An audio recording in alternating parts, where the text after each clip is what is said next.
Halo sobat terkasih dalam Tuhan Yesus Kristus, berjumpa kembali dengan saya di channel ini. Terima kasih teman-teman telah mendukung perkembangan channel ini dengan cara subscribe, like, comment, share.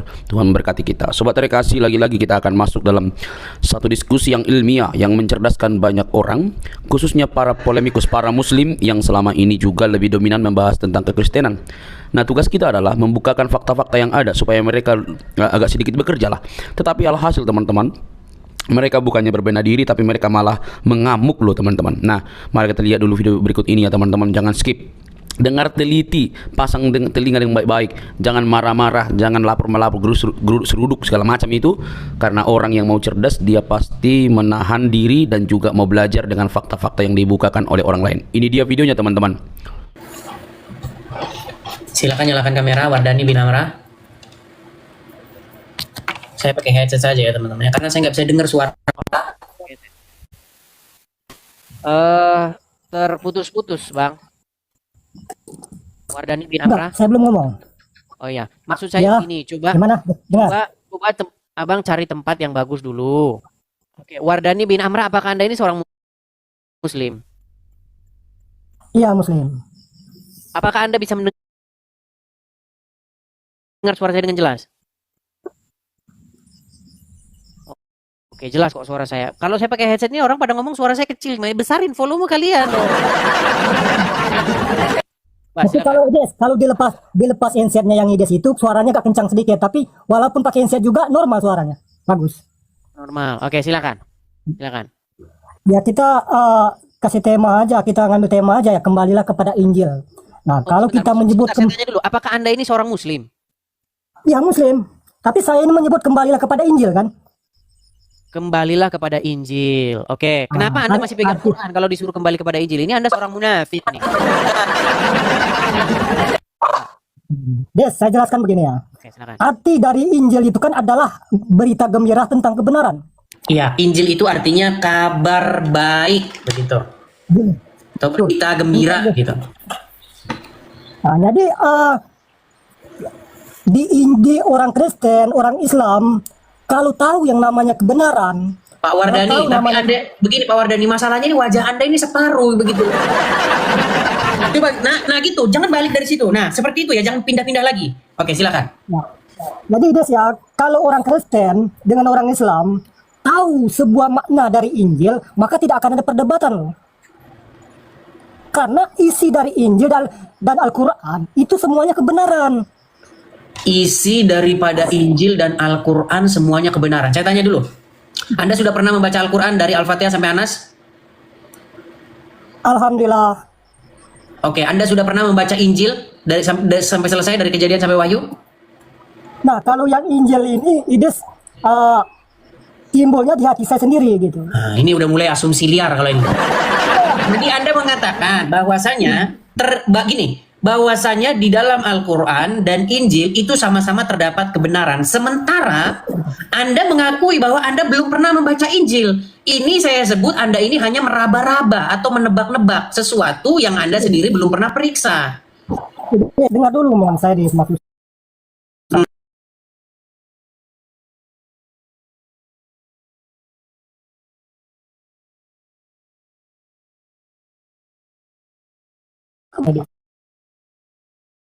Jadi walaupun saya nggak membaca Injil, tapi kan tidak, isi dari Injil itu kan adalah kebenaran. Jadi apa yang Bagaimana Anda mengatakan isi dalam Injil adalah kebenaran sementara Anda tidak pernah baca?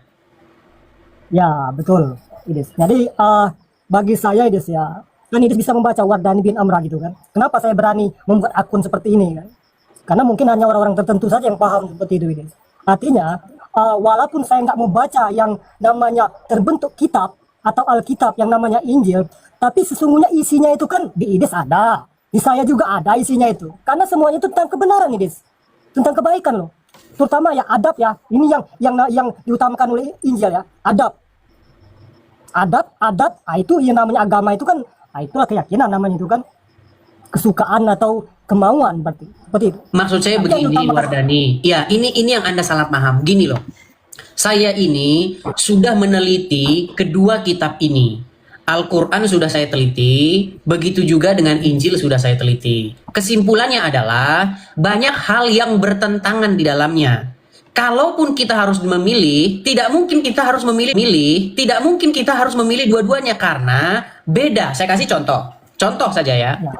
Di dalam Injil, apa yang Tuhan Yesus ajarkan? Bahwasanya pada hari kebangkitan nanti, di kehidupan yang akan datang, tidak ada kawin mawin, melainkan manusia itu hidup seperti malaikat di sorga. Itu menurut Injil.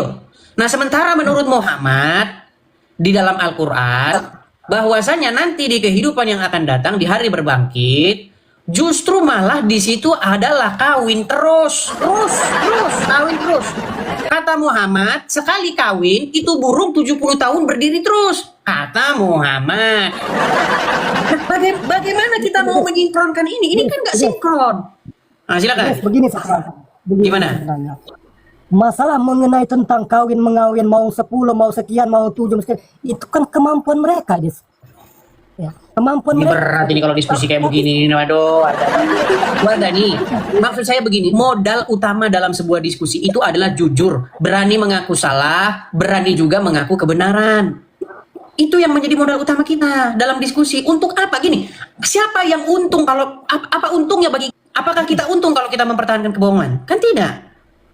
Begitu loh. Kebenaran itu dilepaskan saja, diungkapkan saja. Kalau benar-benar. Saya mau pesan kepada Anda, Wardani bin Amrah. Al-Quran Anda itu menyuruh beriman kepada Injil. Betul tidak? Betul? Iya.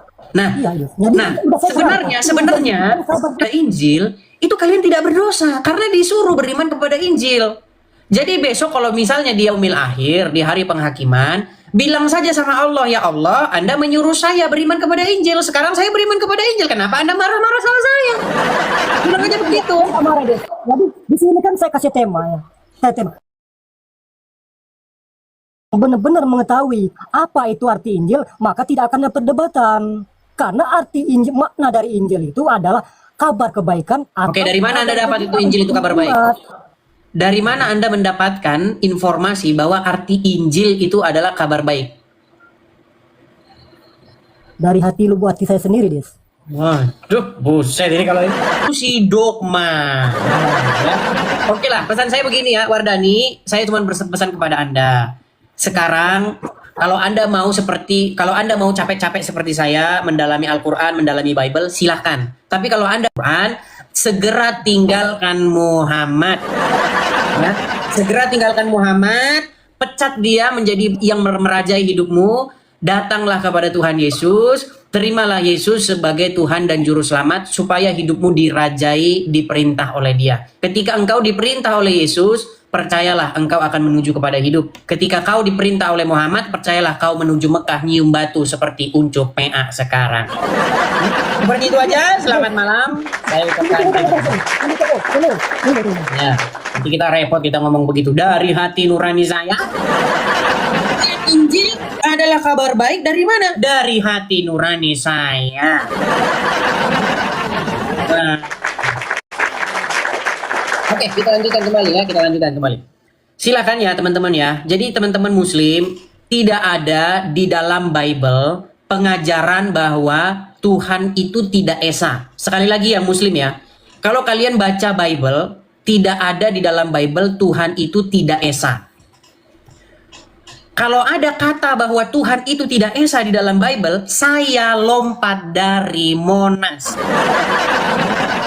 Jadi yang muslim-muslim jangan kalian lari dari omongan-omongan orang yang mungkin selama ini kalian dengar, ya, karena di dalam Bible itu dengar. Bahkan ketika Tuhan Yesus pernah ditanya, "Guru, hukum apakah yang terutama dan paling utama?" Apa kata Tuhan Yesus? Hukum yang paling terutama ialah ini, Tuhan Yesus mengutip ini. "Dengarlah wahai orang Israel, Tuhan itu Allah kita, Tuhan itu Esa." Ini yang dikutip oleh Tuhan Yesus. Ya. Jadi saya mengakui bahwa banyak orang-orang yang mungkin dia itu terlalu bersemangatnya ingin menjelaskan Bible sehingga menyampaikan kepada muslim bukan Tuhan itu Esa, tetapi Tuhan itu Tritunggal. Sebenarnya maksudnya dia itu sebenarnya Tuhan Esa, cuman dia itu sudah offside, mengganti-ganti apa yang ada tertulis dalam Bible. Dia bukan menjelaskan Bible, tetapi dia menjelaskan penjelasan tentang Bible. Tapi tidak dimulai dari langkah tangga nomor 1. Gini teman-teman, kalau sekolah, teman-teman tuh harus lewat tangga nomor 1. Habis itu ke tangga nomor 2, habis itu ke tangga nomor 3. Begitu. Ya, silakan. Ayo kita diskusi. Oke. Kita kasih naik ada sebentar ya. Kita kasih naik ada sebentar. Hasar 6 atau Jeng Cantika Ayu. Jeng Cantika Ayu, nyalakan kamera Anda. Nyalakan? Oke, Des. Oh, ini yang kemarin, ini ganti nama. Umar ini. Umar bin Khattab ini. Ya gimana Umar? Gimana Umar? Gini, kita bahas yang tertunda tuh. Pengikut Muhammad harus kayak Muhammad kata Anda begitu ya kan? Begitu pula pengikut Yesus harus. Ya, harus kayak Muhammad, ada bilang jidat hitam, celana jingkrak. Jadi pengikut Yesus harus kayak Yesus juga, kan begitu? Betul. Kayak Yesus itu maksudnya seperti apa? Itu kayak Muhammad itu maksudnya seperti apa? Apa yang dimaksud seperti Muhammad dan apa yang dimaksud seperti Yesus? Meneladani, betul tidak? Ya, betul. Betul. Kayak Nabi Muhammad minum jongkok, kami jongkok, gitulah lebih kurang. Apa Anda ikuti dari Yesus? Yang saya ikuti atau yang orang Kristen ikuti dari Tuhan Yesus adalah apa yang diajarkan di dalam Injil. Supaya apa? Mengasihi sesama manusia. Tidak membalas kejahatan dengan kejahatan. Sekalipun orang menganiaya kita, kita tidak membalasnya. Itu. Gini, Des. Itu nasihat. Contoh aku nih satu orang, sembahlah Allah, ke masjid lah, nanti Sanu ngomong juga nasihat aku, sholat lah. Apakah aku disebut pengikutnya? Kita serba logika. Pengikut maksudnya? Banyak orang nasihat aku, ya. Kok nasihat ini adalah dari kemana-mana. Bagaimana meneladani Sang Mesias atau Yesus. Menjadi Islam adalah meneladani Muhammad. Sampai di sini ada setuju nggak? Ya, betul. Oke. Betul tidak bahwasanya meneladani Muhammad artinya melakukan apa yang dilakukan oleh Muhammad. Betul? Ya, betul. Meneladani Yesus adalah melakukan apa yang dilakukan Yesus. Yesus ibadah di mana? Ibadah itu apa? Iya, Yesus waktu ibadah, waktu dia hidup di mana dia ibadah? Pertanyaanmu saja sudah salah. Ibadah di mana? Itu sudah salah. Oke. Begini. Oke, gini aja. Di dalam pikiranmu ibadah itu gini Umar, pelan-pelan Umar. Makanya kalau kamu sering nonton saya, kamu nggak akan mengajukan pertanyaan yang salah. Ya. Kalau kamu bertanya kepada saya, bernafas di mana? Salah nggak pertanyaan itu? Kamu bernafas di mana? Pertanyaannya saja sudah aneh, bernafas kok di mana? Seperti katamu, sebentar. Kalau kamu mau diskusi dengan tertib, kita diskusi yang akademis nih. Kamu berkata kepada saya, Yesus ibadah di mana? Statementmu sudah salah. Ibadah itu maksudnya adalah penghambaan diri dari kata abada, abdu, hamba, menghambakan diri. Menghambakan diri bukan di mana? Menghambakan diri kok di mana? Menghambakan diri itu di mana saja. Kalau Anda berkata Yesus berkumpul di mana, nah itu baru pertanyaan yang benar. Oke, Yesus kumpul di mana? Oke, berkumpul di mana? Sebagai orang-orang Yahudi yang pada waktu itu juga sesama orang-orang Yahudi, berkumpulnya di sinagog, di rumah-rumah para murid-murid. Seperti itu. Di bait Tuhan, seperti itu. Oke. Mengapa Anda di gereja? Kata ikut Yesus, ngapa nggak di sinagog gereja kayak Yesus hidup? Ya diganti aja. Yesus gerejanya diganti aja, sinagog tulisannya juga bisa. Oh, nggak bisa. Kalau masjid diganti dengan gereja, umat muslim nggak masuk lagi ke dalam dia. Pelan-pelan ngajarin mereka, pelan-pelan. Begini, kan tadi sudah saya bilang, berkumpul itu adalah esensinya. Esensinya itu adalah berkumpul bersama dengan orang-orang seiman untuk membangun iman satu sama lain. Karena begini, karena yang namanya perjalanan iman seseorang itu jatuh bangun. ada yang imannya lemah ketika dia menghadapi satu persoalan. Makanya berkumpul dengan orang-orang seiman itu tujuannya adalah untuk menghidupkan atau membakar kembali iman yang sudah mulai surut. Jadi bisa saling menguatkan satu sama lain. Iya. Oke. Anda mengapa berkumpul di gereja? Ngapa nggak di Nggak harus di kayak gereja, Yesus? di rumah juga boleh. Gereja itu Betul. artinya apa sih? Ah. Gereja itu artinya tempat bersekutu, jemaat. Namanya gereja. Mau namanya sinagog Betul. juga boleh. Kenapa nggak boleh? Jadi bebas gitu, boleh diganti gitu. Ya kenapa nggak boleh? Gereja diganti. Ganti sinagog juga boleh. Pening aku, pening. Ya jangan pening-pening karena Anda begitu kalau masuk gereja, masuk neraka, masuk masjid, masuk surga. Ganti aja tulisannya ke masjid jadi masuk surga. Contoh nih, saya kasih contoh. Kalau Anda ke pasar, Anda rubah itu pasar itu tulisannya masjid begitu. Apakah itu esensinya? Esensinya itu bukan dengan merubah nama tempat. Esensinya itu bagaimana roh kita terkoneksi kepada Dia. Itu. Kok jadi tempatnya sih? Gimana? Jadi masuk Anda, apapun nama ibadah Anda, rumah ibadah Anda itu nggak masalah, apapun namanya. Apapun nama ibadah. Makanya Ya, tapi begini, kan Umar. apalah nama Begini kan? Umar ya, Ya. begini Umar. Kadang-kadang Umar, pengertian yang sudah kadung salah di masyarakat itu akhirnya membawa pola pikir seseorang menjadi salah pula. Karena begini, banyak orang berpikir bahwa ibadah itu artinya adalah kegiatan pergi ke tempat tertentu. Contoh, ketika kamu ketemu dengan temanmu, lagi bawa sajadah, pakai peci, terus pakai baju koko, mau kemana? Mau ibadah katanya. Karena pengertian seseorang ibadah itu adalah pergi ke tempat tertentu. Padahal bukan itu pengertian ibadah itu. Ibadah itu artinya penghambaan diri. Penghambaan diri itu ya dari mulai bangun pagi sampai bangun lagi. Dari tidur pagi sampai bangun pagi. Oke.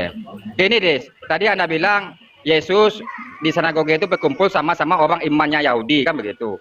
Berarti Tuhan Yesus datang beberapa kali mengajar di bait Tuhan. Tuhan Yesus juga berkali-kali berkumpul di rumah murid-murid, di rumah pemungut cukai, di tempat-tempat banyak seperti itu, memberitakan firman Tuhan. Dengan siapa? Dengan siapa berkumpul? Dengan siapa? Ya dengan orang-orang yang dijumpainya. Yahudi. Makasih Bang Tobias. Ya, maksudmu mau bertemu dengan orang Indonesia. Pada waktu itu orang Indonesia belum di situ tinggalnya. Berarti kemana Yesus Yahudi lah begitu. Dia berkumpul dengan Yahudi. Orang-orang yang beriman orang Yahudi. Oke, baik. Saya gunakan pikiranmu. Muhammad pernah nggak kumpul dengan orang Indonesia? Oke. Anda lemah, argumennya Ah, lemah. ini Kita bukan gimana? bicara negara. Kita Umar. bicara Umar, keyakinan. gini loh Umar. Kita Sebentar, bicara Umar. keimanan. Umar pelan-pelan ya Umar. Yahudi itu keimanan apa pelan-pelan negara? dulu, Umar. Tenang, Tunggu. Umar. Tenang. Yahudi itu keimanan apa negara? Yahudi itu keimanan apa negara? Yahudi itu adalah suku bangsa. Keimanan bukan negara. Jadi Anda bahas Indonesia itu negara, nggak nyambung. Makanya saya bilang, teman-teman jangan terlalu membahas hal yang jauh-jauh dengan Muslim. Kalau sama Muslim itu cuman disembuhin dulu aja. Kamu berhenti ngikutin orang di kuburan itu dulu. Awalnya itu. Kalau tahap awalmu belum lulus, akhirnya kita begini loh ya Umar. Muhammad juga, kalau kita membaca sejarahnya, dia nggak pernah lo kumpul sama orang Indonesia. Pernah nggak Muhammad kumpul sama orang Jawa? Pernah nggak? Oke, aku jawab, Des ya. Contoh sedikit lah. Kita bahas ini keimanan bukan negara. Yahudi itu keimanan bukan negara yang kita bahas. Anda kok bahas negara? Iya, makanya yang saya bahas tuh begini. Tuhan Yesus juga berkata bahwasanya ia datang diutus kepada domba-domba yang hilang dari Bani Israel. Tetapi Tuhan Yesus juga berkata bahwa ada lagi kawanan lain yang bukan dari kawan dari kandang ini. Artinya Tuhan Yesus setelah kebangkitannya dia memberitakan kepada murid-muridnya, pergilah, makasih Bang Tobias, pergilah kepada seluruh bangsa-bangsa, baptislah mereka dalam nama Bapa, Anak, dan Roh Kudus. Seperti itu. Ini Des. Artinya Kita ada lebih panjang. perintah Tuhan Yesus untuk memberitakan Injil kepada bangsa non-Israel. Oke. Kita jangan lebih panjang lah. Tadi ada mengulang lagi kata-kata kehidupan oten di surga besok kayak malaikat. Aku tanya yang semalam, di mana letak ketentuan Anda? Malaikat langsung jadi malaikat, sementara Anda jadi malaikat harus berku salib dulu, menderita dulu. Di mana letak ketentuan Anda? Itu aja lah, jangan perlu kita soal akal Makanya aja saya lah. bilang teman-teman ya. Makanya selama mereka masih membenturkan kepalanya ke ubin, ya selama itu akan begini terus. Gini saja, gini saja. Umar, gini aja. Ya. Kita ini kan tadi memberitakan tentang siapa yang mau kamu jadikan sebagai suri toladan yang merajai atau yang memimpin hidupmu? Sekarang saya tanya dulu. Betul nggak sih Muslim itu adalah orang-orang yang hidupnya itu dipimpin, dirajai oleh Muhammad? Oke, oke, oke. Tapi ada janji nanti jawab pertanyaan aku ya. Janji. Iya, betul atau salah itu? Oke, tapi ada janji nanti jawab ya. Iya. Kita jadi malaikat. Oke, siap. Saksi banyak ya. Oke. Betul. Oke. Berarti Anda mengikuti apa yang diperintahkan, apa yang dilakukan oleh Muhammad. Setuju? Semampu kita. Karena apa yang diperintahkan Nabi itu nggak semuanya wajib. Contoh kayak begini, sunnah dikerjakan pahala, ditinggal ini nggak apa-apa. Oke, Bukan intinya sunnah, wajib. Ya. betul nggak sama Muhammad disuruh menggigit sunnahnya itu, suruh memegang teguh sunnahnya itu? Aku mendengar Anda diskusi semalam masalah darah Yesus gitu ya kan, minum darah. Anda bilang Anda Lompat kamu, Maria, kamu dibawa saja, Mas. Ya, kamu dibawa saja. Kamu lompat ke sana kian kemari. Ya, fokus saja. Ya, ayo silakan. Teman-teman sekalian, kalau diskusi kita satu tema sampai kelar begitu. Jangan ke sana kian kemari lompat macam kodok begitu ya. Ayo silakan. Makasih Kamila Snejer, terima kasih. Oke, kita kasih ini kepada Muhammad Ali. Ya, silakan Muhammad Ali, nyalakan kamera dulu.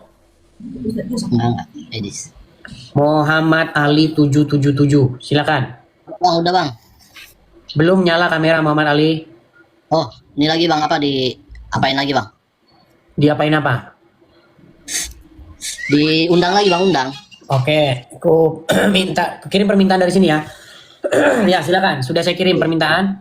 Oke. Udah bang. Oke, Muhammad Ali. Kalau tidak salah kita ini udah diskusi berkali-kali ya, Bro ya.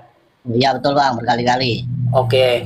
Kalau nggak salah kemarin-kemarin Anda pun sudah mengakui bahwa Muhammad itu adalah orang yang berdosa, betul? Ya berdosa dia, betul bang. Dia pernah ya, namanya manusia bang. Ya, pasti Oke, pernah berdosa. berdosa. Dia melakukan kesalahan, betul? Ya. Ada dia lakukan perbuatan-perbuatan yang tidak baik, betul? Tunggu dulu bang. Tadi kan bisa jawab ya kan?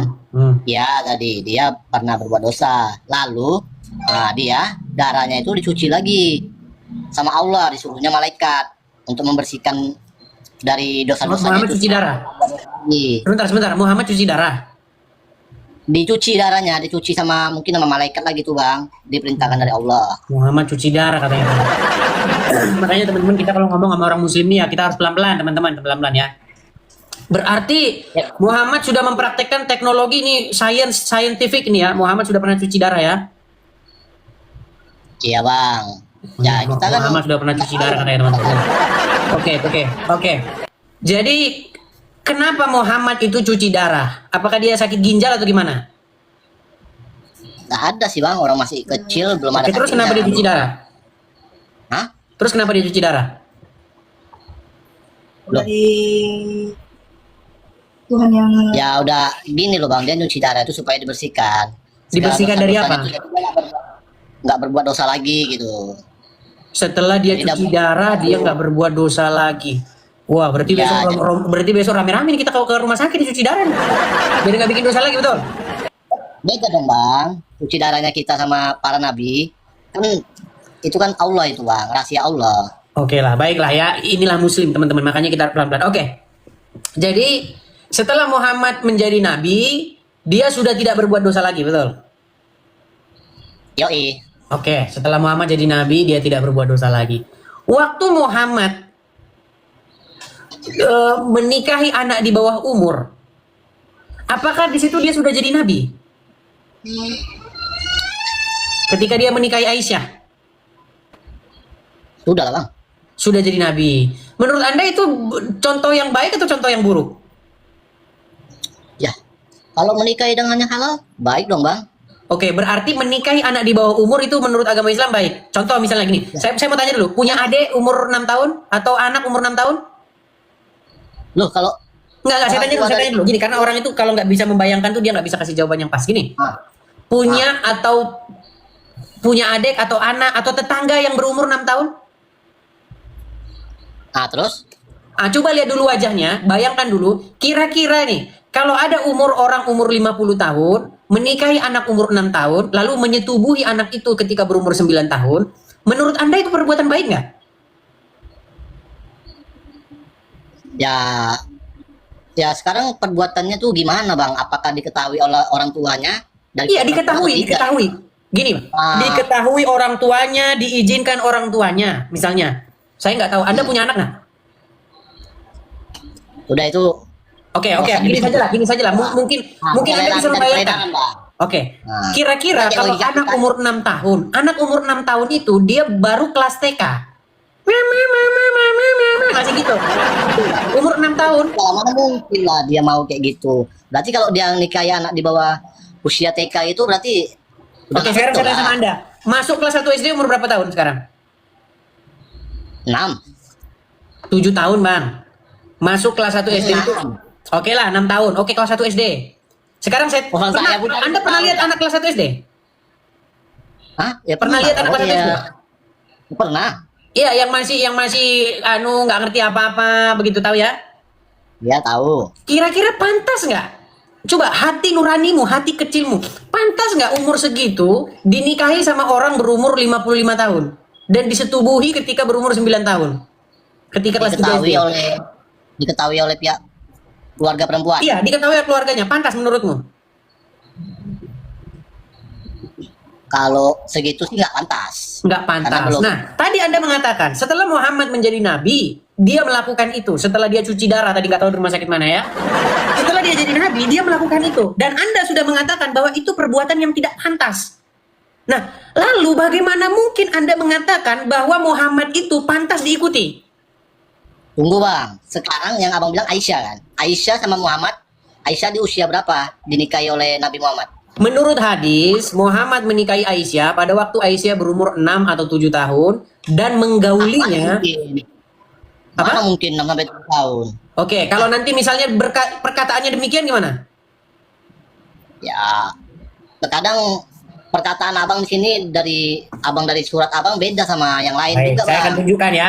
Kita akan coba tunjukkan. Dari kitab abang berbeda, dari kitab kami pun kadang berbeda, Bang. Oke, baik Bang. Saya akan coba tunjukkan ya Bang ya.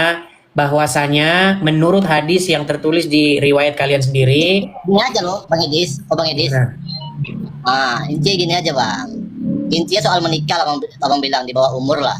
Tadi abang bilang. Oke, sebentar ya. Saya balikin dulu kamera saya bentar Bang ya. Karena ini sudah saya simpan di galeri saya. Nah, coba. Oke, siap. Sudah saya balikin Bang. Coba Anda baca dulu. Ini diriwayatkan daripada Aisyah. Ayo.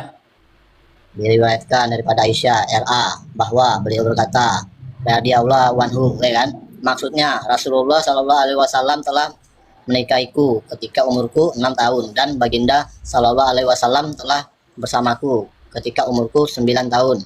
Betul? Riwayat Muslim nomor hadis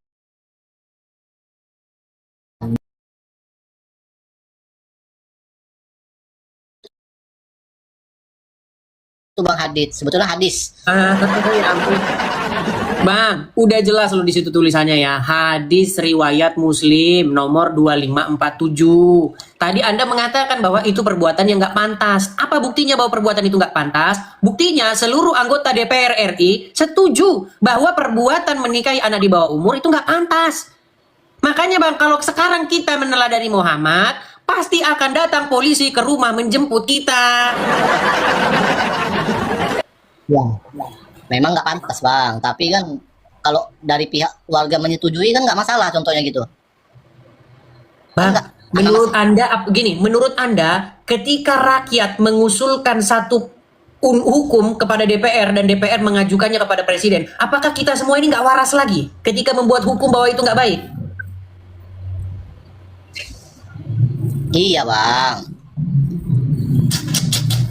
Bang, pesan saya cuma gini, saya itu cuma berpesan begini. Kalian ini orang-orang Islam ini, selama ini kalian itu tidak tahu siapa Muhammad, makanya kalian sampai keluar urat leher kalian pengen mengikuti dia. Karena kalian tidak tahu siapa Muhammad. Kalau kalian sudah tahu siapa Muhammad, nggak mungkin kalian akan mengikuti dia. Yang ada kalian akan meninggalkan dia. Saya cuma pesan begini, Bang. Bang, saya cuma pesan begini. Tuhan Yesus berkata, akulah jalan dan kebenaran dan hidup. Makanya saya bilang yuk bang, yuk ayo tinggalkan Muhammad, supaya kalian jangan lagi mengikuti dia, tapi yang harus kalian ikuti itu adalah Yesus. Jawaban abang kan beda dengan jawaban saya. Ya kalau Anda mau nekat ngikutin Muhammad, ya kan Anda saja tadi bilang tidak pantas diikuti, gimana? Aduh, berat saya ngomong sama mereka ini, teman-teman. Muhammad Makanya Ali. bukti sampai 9. Oke, Sampai kenapa 9 kamu loh, Bang. mengeraskan hatimu? Kenapa kamu mengeraskan hatimu? Keras lah bang tekad saya bang dengan Nabi Muhammad bang. Dia tuh menunggu kami bang di Telaga Al-Kausar. Bang, Muhammad ada di kuburan. Bang, tunjukkan satu perkataan Muhammad bahwa dia menunggu di Telaga Al-Kautsar, Bang. Dia ada Ya, di kuburan. Jasad. Saya akan bacakan satu riwayat ya. Tunggu bang, itu jasadnya yang di kuburan. Semuanya bakalan di kuburan jasadnya, rohnya. Bang, kalau kita ngomong seperti itu, Liah Eden juga bisa ngomong dia menunggu di Telaga Biru. Bisa. Aduh, gimana? Kuburan loh, abang Dedis. Semua jasad itu semua mati di kuburan. Iya, kalau cuma gini loh, kalau cuma nanti dia berkata begini, itu namanya iman. Kan ada lagunya, Kanan gunung, di kiri gunung, tengah-tengah biru, Telaga Biru. Badan bingung, teret-teret, naluri bingung, resah hati, gelisah, dilanda rinduan. Jadi kalau ngomong Muhammad menunggu di mana tadi Telaga Al-Kautsar, ya itu namanya halusinasi saja. Gimana? Coba gini, Anda pernah nggak mendengar satu riwayat? Gini, Anda pernah nggak mendengar satu riwayat? Nggak mau kalah. Pakai headset saya coba biar dengar saya. Saya nggak dengar suaramu soalnya kalau nggak pakai headset. Ah, silakan. Iya. Iya, jangan abang-abang aja lah yang ngasih pertanyaan terus. Nah, Yang berkomentar terus. Gantian dong. pertanyaanmu seputar Kristen atau gini saja lah. Kenapa kamu terhalang untuk masuk Kristen, mengikuti Tuhan Yesus? Apa yang menghalangimu? Coba silakan kau tanyakan itu kepada saya. Yang membuat saya terhalang. Karena yang disalib itu bukan Nabi Isa atau Yesus. Kalau dibilang bagi kami gitulah ya kan. Tapi kalau abang kan Yesus. Nah, Siapa yang disalibkan? diserupakan bang. Dia tuh udah diangkat Oke. Jadi sama Allah. oke, ku ikuti maumu ya. Coba ku telusuri dulu apakah jalan pikiranmu itu masih kamu pertahankan atau tidak malam hari ini. Jadi orang-orang ingin mencari Harusnya abang yang sadar bang. pelan-pelan. Kan kita mau kita Malah, uji ya. ya tunggu bang. Tunggu. Seharusnya tuh abang yang sadar juga. Masaan kan, mohon maaf nih bang ya. Masaan kan seorang Tuhan coba, dilahirkan di rahim ibunya. Nggak masuk di akal bang. Udah gitu, dia pun berak juga, kencing juga. Nggak masuk di akal Tuhan seperti itu bang. Oke. Jadi ini yang Anda salah pahami, Bang. Kalau logika aja bang. Oke, baik. Jadi ini yang Anda Tuhan salah itu pahami. nggak bisa disamakan dengan makhluk. Dia tuh beda tuh dengan makhluk tuh bang. Iya. Itu bagi saya. Iya, makanya begini yang saya maksudkan ya. Kadang-kadang Anda ini bukan menolak Kristen, Anda ini menolak yang bukan Kristen. Yang Anda ceritakan itu bukan iman Kristen. Anda bilang begini, masa Tuhan berak? Masa Tuhan dilahirkan? Bang, Bapa di sorga itu tidak pernah dilahirkan. Bapa di sorga pencipta langit dan bumi tidak pernah dia dilahirkan, dikandung oleh Maria. Kemudian Iya, dia tapi nggak pernah bang. Yesus kan? Itu bukan iman Kristen. Tuhan apa Yesus kan? Bang, Tuhan apa Yesus makanya kan? dengarkan saya dulu, dengarkan. Oke, Begini ya. oke, siap. Siap abang Das ya. Oke, makanya begini. Jadi Bapa di surga, ya, pencipta langit dan bumi, itu ingin menyelamatkan umat manusia Ya itu Nabi bang. dengan perantaraan anaknya Perantara yang Allah. yaitu Yesus. Iyalah. Ya, Perantara dengan Allah. perantaraan Yesus, Mengutus. Bang. Bang, jangan Enggak lah. ngobrol dulu, Bang. Bang, jangan. Kita kan mau tanya Kristen, betul? Ya betul. Kekristenan itu konsepnya bukan seperti itu. Tidak pernah ada Bapa di surga itu dikandung masuk ke dalam rahim, nggak ada. Yang dikandung itu betul. adalah firman-Nya yang menjadi manusia. Nah, lalu Bang, title-nya itu sama Bang. Title-nya juga adalah Tuan atau Tuhan. Tuan sama Tuhan itu kata yang sama Bang. Karena apa? Karena dia pemegang otoritas. Dia yang berdaulat. Sesuatu yang berdaulat, maka itu menjadi Tuan atau Tuhanmu. Jangankan yang pencipta langit dan bumi, Bang. Setan, duit, hawa nafsumu itu bisa jadi tuanmu, bisa jadi Tuhanmu, bisa jadi majikanmu kalau kamu takluk tunduk kepada dia. Berarti Nah, beda bang. Makanya Cerita kalau Anda abang tanya sama sama cerita saya, kalau Anda tanya sama saya, Muhammad itu juga Tuhan. Muhammad itu Tuhan juga, Tuhan juga, Tuhan atau Tuhannya orang Islam. Karena kepadanya lah orang Islam patuh dan taat dan tunduk. Kalau Muhammad itu bukan Tuhan, dia nabi. Nah, makanya Dia ini yang saya bilang diutus beratnya di sini. Allah. Jadi Gini loh, teman-teman Bang. mereka ini Contoh abang ada Tuhan. satu Contoh abang Tuhan gini. nih. Bang, Tunggu yang dulu, bilang Bang. Ini, Muhammad bayangin. itu pencipta langit dan bumi siapa? Saya itu tidak bilang Muhammad pencipta langit dan bumi. Yang saya bilang Muhammad itu jadi Tuhanmu. Karena apa? Karena kamu menyerahkan dirimu kepada dia untuk patuh taat. Oh, enggak lah, Bang. tunduk. Tunggu, Bang. Kalau bagi abang itu Tuhan tuh salah. Itu bagi abang kan. Pendapat abang beda pendapat kami bang. Pendapat saya itu pendapatnya Allah Subhanahu wa taala. Nggak boleh seperti itu ngomongnya bang.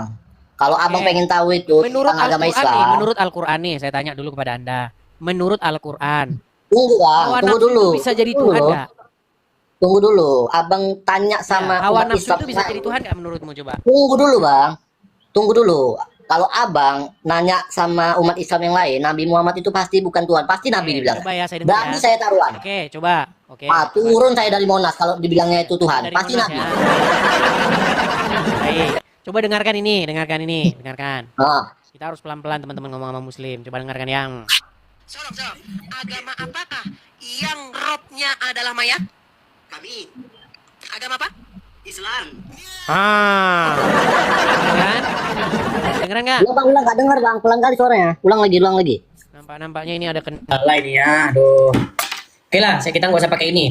Coba dengarkan ini ya. Ini namanya Ar-Rasyid. Apa kata Ar-Rasyid? Dengarkan ya. Sorok. Agama apakah yang robnya adalah mayat? Kami Agama apa? Islam. Dengar belum? Bukan Rob. Apa? Muhammad itu bukan Rob, yang Rob itu Allah. Udah. Ya, intinya lawan debat saya itu sudah mengakui Bang bahwa Muhammad itu Robnya, Tuhannya. Ya. Karena apa? Karena kepada Muhammad lah kalian menyerahkan ketundukan, ketaatan penuh. Makanya saya bilang mau kalian itu menuhankan Muhammad. Nah, pesan ini sebenarnya isi daripada Al-Qur'an, Bang. Pesan daripada Bible intinya juga begitu.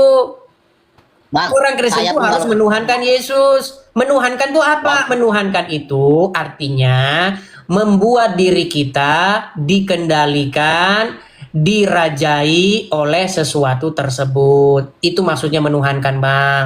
Saya sudah berbicara ini Ya. sudah capek, Bang. Kalau dari jawaban dia dengan jawaban saya beda bang. Kalau saya percaya Allah. Oke. Ada nggak di dalam Al-Qur'an? Ada nggak di dalam Al-Qur'an bahwasanya orang menuhankan hawa nafsu? Kok lari ke situ?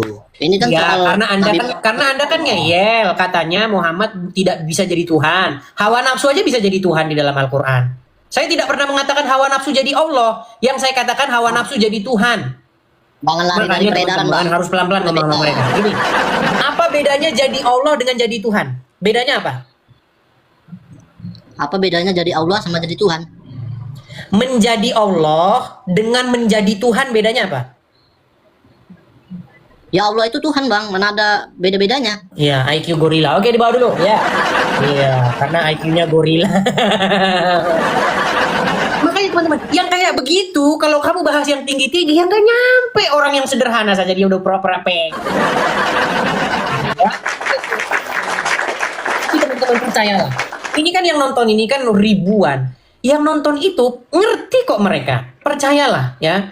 Kalaupun dia malu mengakui nah, di sini. Makasih Koseda, makasih. Kalau dia malu, setidak-tidaknya yang nonton itu, muslim-muslim yang nonton tuh mereka udah manggut-manggut mengiyakan. Ya.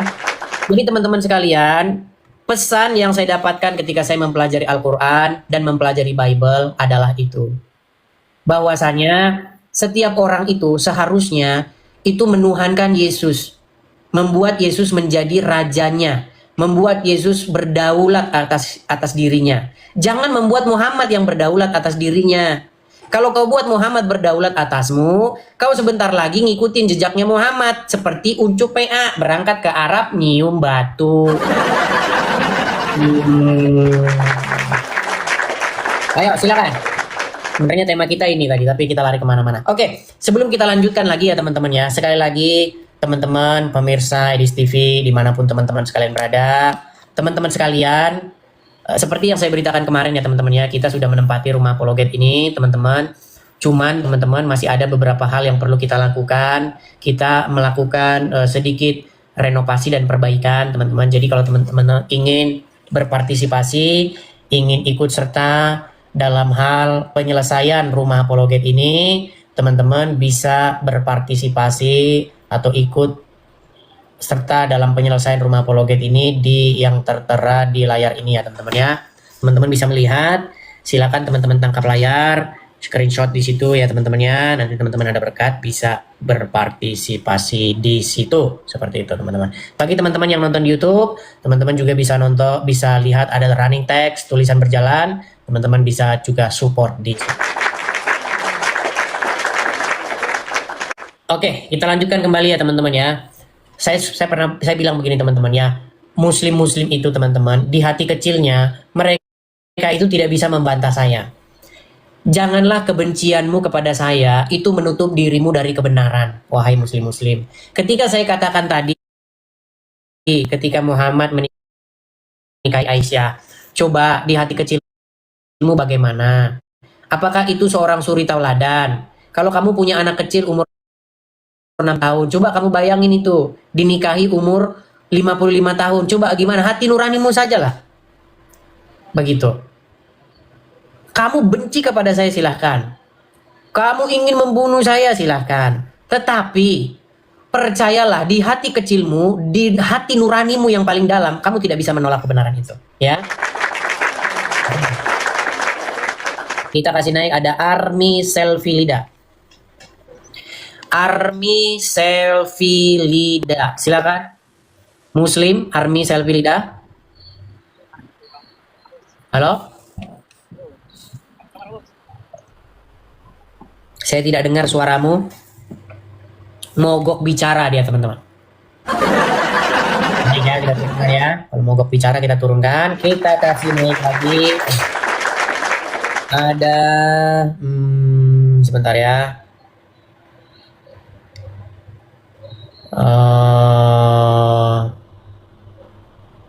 Sebentar. Rizwan.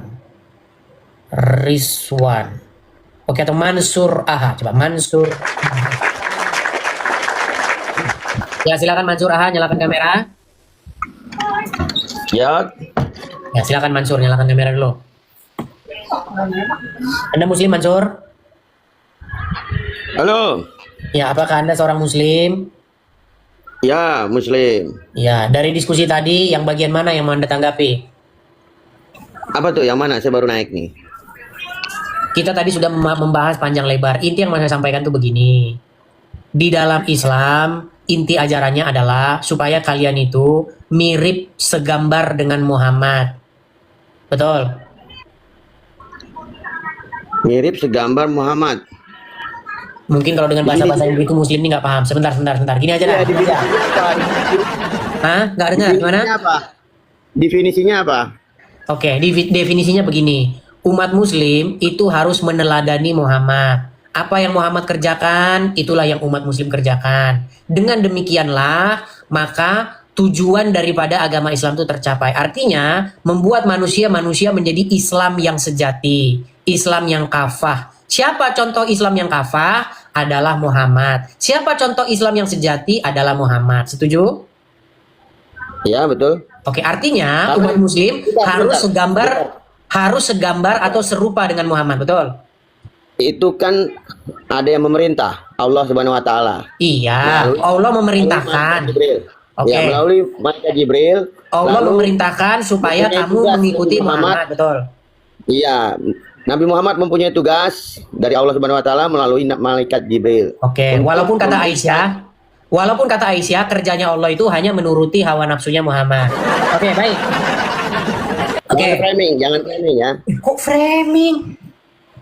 Waduh, apakah saya tunjukkan sama kamu bahwa memang betul bahwa Aisyah Iya, tidak itu pernah mendapati Allah itu selain daripada menuruti dari- selangkangannya Muhammad? Itu dari hadis. Hadis itu ada yang sohe, ada yang tidak sohe. Oke, baik.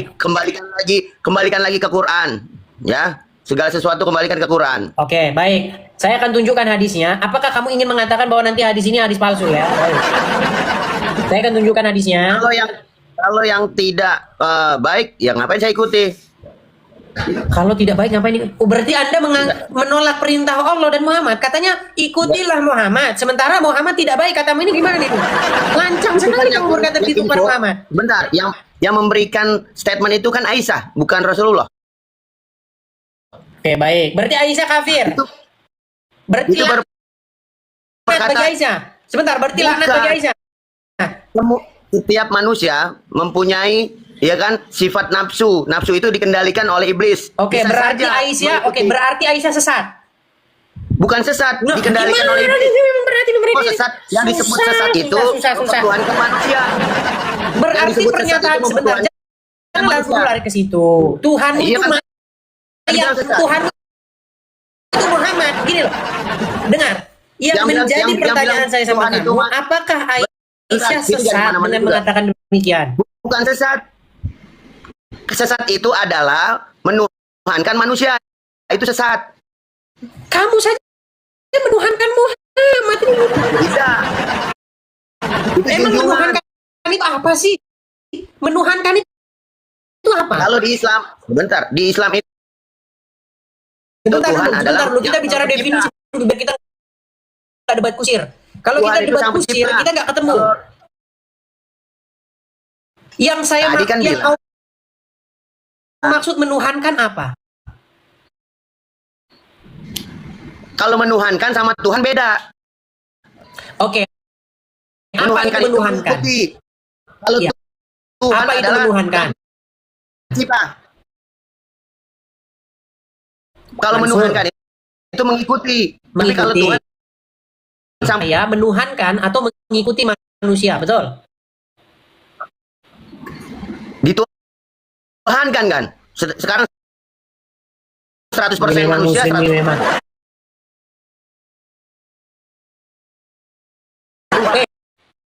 Tuhan itu adalah maha pencipta, Tuhan itu adalah maaf. Oke, bahasa Arabnya apa? sang pencipta. Bahasa Arabnya, sang pencipta kan bahasa Indonesia. Bahasa Arab. Bahasa Arabnya Tuhan Allah apa? Subhanahu wa taala. Tuhan agama Islam adalah Allah Subhanahu wa taala. Yang ditanya bahasa Arabnya Tuhan, yang dijawab Tuhannya Islam. Yang saya tanya itu bahasa Arabnya. Contoh gini.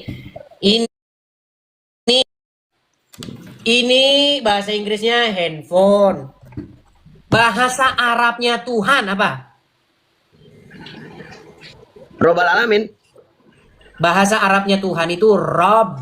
Setuju? Bil alamin. Ya, Robbil alamin ada panjangannya bukan. Kalau Rob Robbil itu bisa- Alamin itu Tuhan semesta alam. Tuhan Ya, betul. yang saya suruh Tuhan. Kalau di Islam itu Tuhan itu adalah sang Muter ya, pencipta. tidur kau di bawah sana. Kamu Kau muter kalah, aja, kau kamu kalah. muter aja. Ya kan, yang ditanya bahasa Arabnya Tuhan, lari. Kalau nggak muter nggak mantep. Aduh. Ya silakan. Teman-teman sekalian, coba ya. Kalau kalian menyalah-nyalahkan, makasih Bang Toyo. Kalau kalian menyalah-nyalahkan Kristen begitu, Kristen tuh menuhankan Yesus adalah manusia kok dituhankan. Oke, saya tanya, emang menuhankan itu apa, Slim? Menuhankan itu maksudnya mengikuti. Oke, Slim, berarti kamu mengikuti Muhammad nggak? Iya, tapi nggak menuhankan.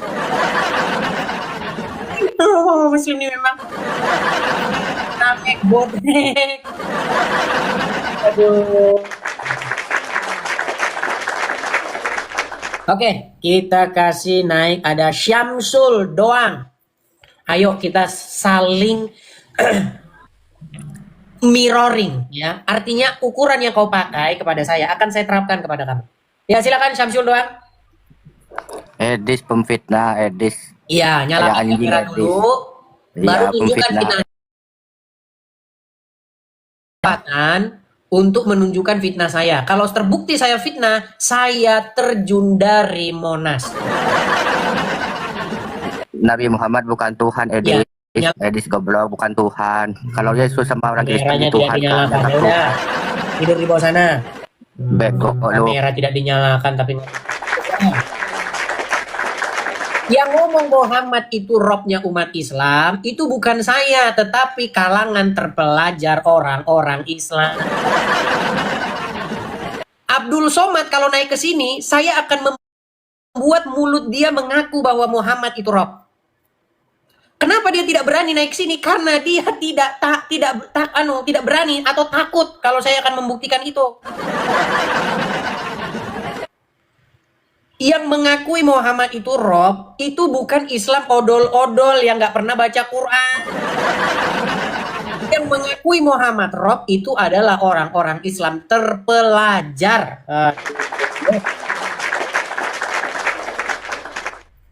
Oke, kita kasih naik ada bentar ya, Alek Papariko. Oke, Alek Papariko. Ya, silakan Alek Papariko, nyalakan kamera Anda. Oke, kita kasih naik ada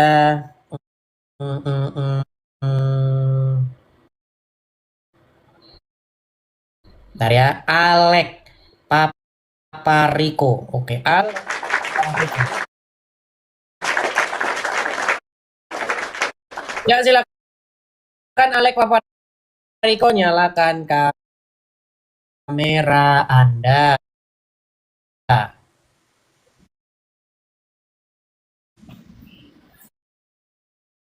Alek Papariko. Ya Bang, sebentar. Oke. Selamat malam Bang Edis. Selamat malam, Alek Papariko. Saya tanya dulu, Alek Papariko ini apakah Islam?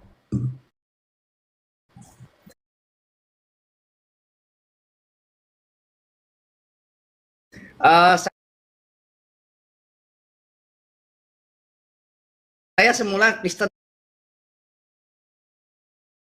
ya. Kemudian saya kemarin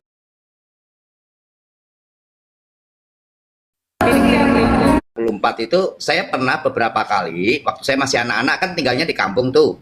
Saya 99% memang di Muslim, Bang. Oke. Teman-teman tetangga semua Muslim ya. Oke. Nah, itu memang pada waktu itu ketika saya ikut-ikutan kan namanya anak-anak kan umur 15 atau remaja lah. Dari anak kecil itu memang waktu itu kalau Al-Qur'an itu memang tidak boleh diterjemahkan, Bang.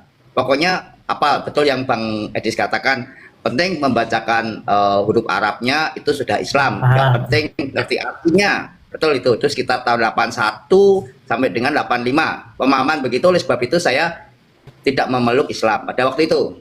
Lalu saya tetap Konghucu, kemudian tahun 99 saya Tuhan Jamah, Tuhan sangat mengasihi saya. Yang selanjutnya saya menjadi Kristen dan dibaptis tahun 99, Bang Edis. Oke. Lalu tahun 2025 Januari menjadi mualaf. Ya. Apa dulu yang membuat Anda sempat menjadi mualaf, Alek? Ya saya mohon maaf di sini harus saya berbicara. Ada persoalan hukum yang membuat anak saya difitnah dan dipenjara, Bang.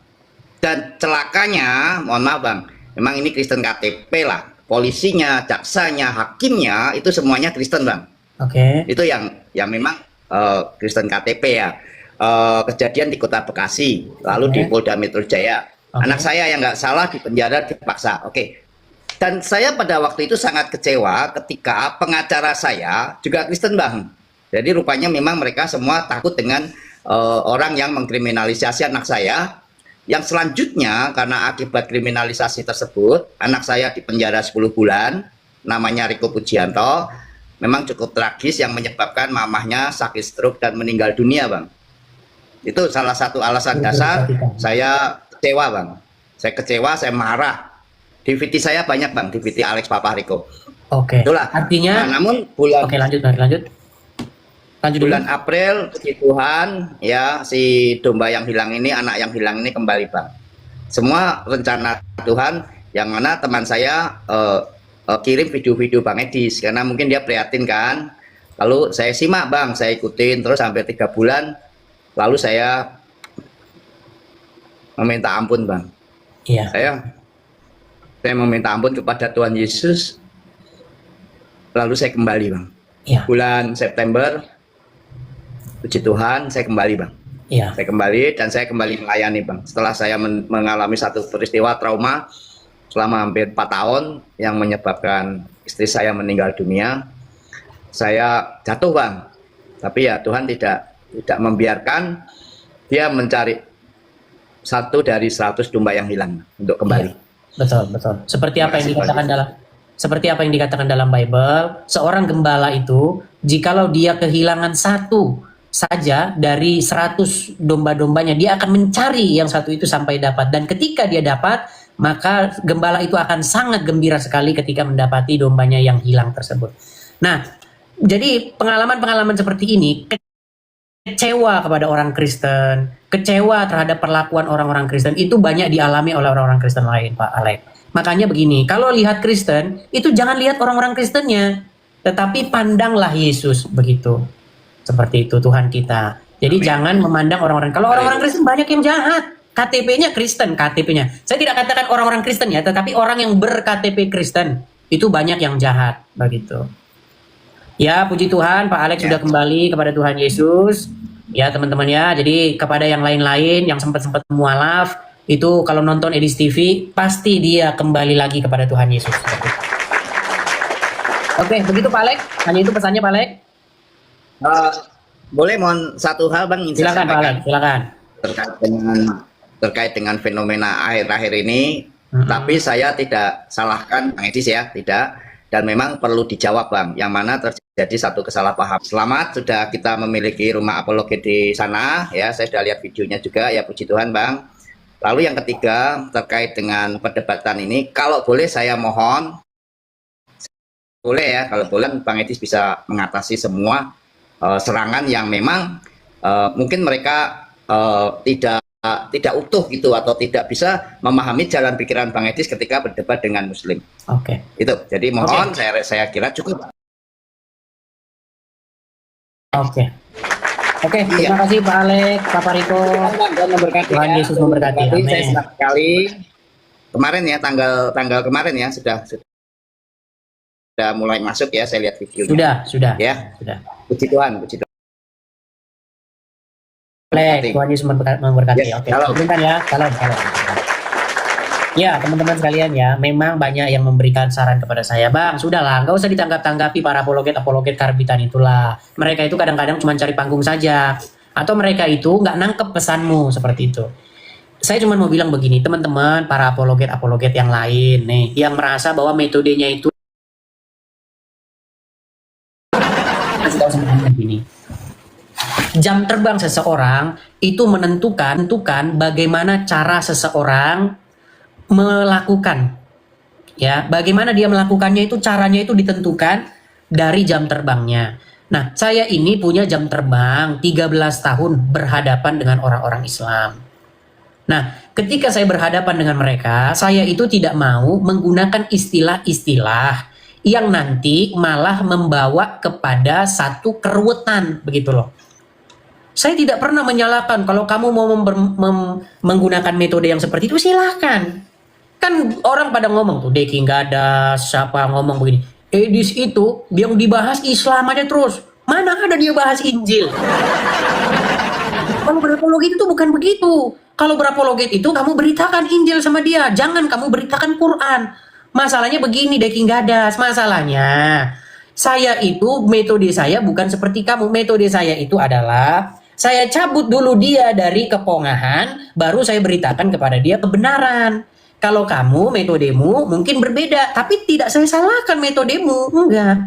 Cuman kalau saya, pengalaman saya nih, kalau dia masih percaya kepada yang satu itu, biasanya akalnya punya metode masing-masing. Gitu loh, hendaknya kita saling menghargai, gitu. Terus datang lagi orang mengkritik. Makasih Kak Popi. Datang lagi orang mengkritik. Oh, Bang Edis, harus kita treat. Gini loh, mungkin kalau kamu metodemu seperti itu, silahkan. Kalau saya itu harus menjelaskan dulu dari yang dasar. Makanya saya bikin background seperti kan apa yang tertulis dalam Injil saja. Misalnya begini nih. Dengarlah hai orang Israel, Tuhan itu Allah kita, Tuhan itu Esa. Nah, kalau saya memberitahukan begitu, saya tidak mau mengatakan tunggal. Nanti Muslim nanya sama saya, di mana? Yang ada di sini Esa bukan Tritunggal. Tetapi mungkin maksudnya orang itu ingin menjelaskan bagaimana Tuhan yang Esa itu. Tuhan yang Esa itu Tritunggal begini. Kalau itu metodemu silakan, tetapi saya tidak menggunakan metodemu. Begitu loh. Yang saya beritakan apa yang tertulis saja di dalam Injil. Karena nanti kalau saya menggunakan metodemu, nanti orang nanya Tritunggal versi mana? Karena ada Tritunggal versi ortodoks, ada Tritunggal versi ini. Tritunggalnya lain-lain, nggak sama. Sesama Tritunggal pun berdebat. Saya itu teman-teman udah capek yang kayak begitu tuh udah capek. Kalau kalian nggak percaya, coba kalian Tritunggalnya versi Esra Soru nggak sama dengan Tritunggalnya Bombong. Tritunggalnya Bombong nggak sama dengan Tritunggalnya Elia Miron. Tritunggalnya Elia Miron nggak sama dengan Tritunggalnya MYM. Nanti nggak sama. Makanya saya bilang orang yang debat soal hal-hal yang metafisik biasanya nggak ada buahnya. Nggak berbuah. Coba liatin orang yang debat-debat kayak begitu subordinat. Kalau kamu tidak mengakui donatur begini, mereka malah gontok-gontokan. Untung mereka tidak bantai-membantai seperti Kadrun. Iya, Kadrun itu teman-teman masalah Allah itu duduk atau enggak, itu mereka bunoy-bunoyan. Al-Quran berkata bahwasanya Allah duduk di arsy-Nya. Ini duduk di arsy nih. Muslim bilang, masa Allah bertempat? Allah tidak bertempat. Kalau dia bertempat berarti dia lebih kecil daripada tempat itu. Tapi Al-Quran bilang dia duduk di arsy-Nya. Ribut mereka. Kafir mengkafirkan. Yang kayak begitu itu. Teman-teman, apa kita itu dipaksa sih harus mengetahui hal-hal yang kosmik? Teman-teman ketahuilah, ada hal-hal yang metafisik yang nggak nyampe, akal manusia itu nggak nyampe. Makanya teman-teman, orang yang debat dogma, orang yang diskusi debat hal-hal yang begitu, nggak ada buahnya. Yang ada mereka perpecahan, saling mengkapir-kapirkan, bermusuhan. Teman-teman, saya kan sudah bilang kemarin, masuk surga, ujian selamatkan, atau seandainya ada dibentuk panitia surga, orang diselamatkan tuh bukan kayak begitu. Udin, silakan masuk. Udin, hari ini adalah seleksi masuk surga. Iya, Pak Malaikat. Oke, Udin. Kamu percaya nggak dengan subordinat? Setara. Oh, surga. Berikutnya. Joko, ya. Ya, Joko. Ya, gimana Pak Malaikat? Kamu percaya nggak dengan kesetaraan? Tidak setara. Neraka. Apakah seperti itu? Bible itu berbicara hal-hal yang metafisik, hal-hal yang kita nggak nyampe ke sana. Kalau kita berbicara Bible, ada hal menjadi urusan Tuhan. Urusan kita bukan itu. Apa kamu pernah tahu? Apa kamu pernah tuh Pernah? Urusan kita adalah bagaimana kita hidup meneladani Tuhan kita. Kita sudah mirip belum sama Tuhan Yesus? Setiap hari. Itu kan? Apakah kita sudah mirip dengan Tuhan Yesus? Apakah kita mirip dengan iblis? Apakah kita sudah menjadi segambar dan dengan Yesus? Apakah kita sudah segambar dan serupa dengan iblis? Itu. Makanya jikalau ada panitia masuk surga, yang dilihat itu pasti itu. Bukan hal-hal, kamu gimana paham kamu? Apakah kamu mengakui subordinasi? Tidak. Itu ujian masuk teologi, bukan ujian masuk surga. Ya, pelan-pelan ya teman-teman ya, pelan-pelan. Bahkan teman-teman ya, kalau kita baca Injil, ketika Tuhan Yesus di atas kayu salib, ada orang lain yang di sampingnya berkata begini, ingatlah aku ya Yesus apabila engkau datang sebagai raja. Nggak ada di situ Tuhan Yesus, kamu mengakui subordinat. Ya, saya setara nggak dengan Bapak? Tidak setara. Neraka. Apa seperti itu teman-teman? Bukan seperti itu.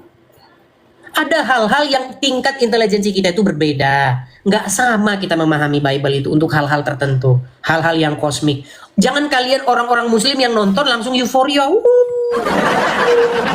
Baca dia dengan yang terjadi di tengah-tengah orang Islam.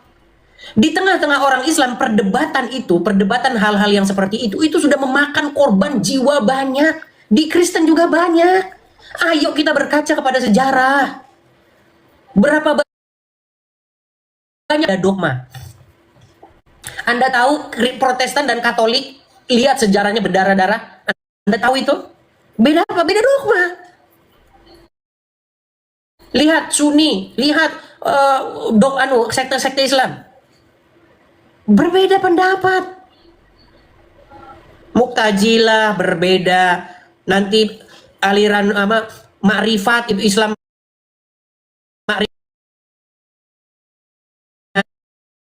Kadang-kadang kita ini membahas hal-hal yang tidak substansial. Gitu loh. Orang Islam itu masalah kunut sama nggak kunut itu udah gontok-gontokan setengah mati.